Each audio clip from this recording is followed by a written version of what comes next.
Hello people, welcome back in this channel, and I will see you the way how to create a signature on iPhone.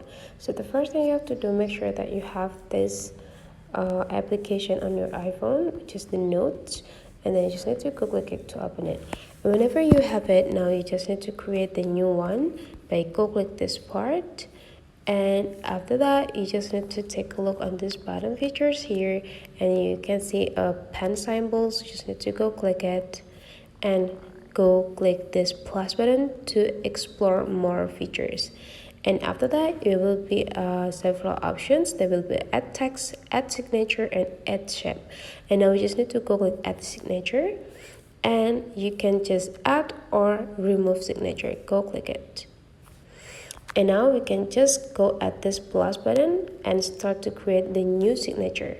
Just need to start to scratching the screen with your signature.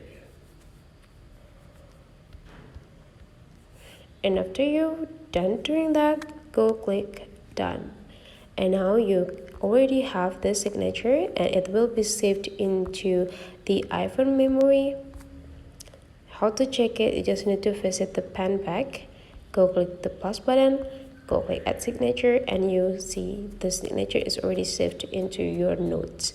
So that is the way, guys, how to create or add the signature on your iPhone. Hopefully this tutorial today is useful for you, so don't forget to leave some comment, like, and subscribe into this channel, and I will see you for the next video.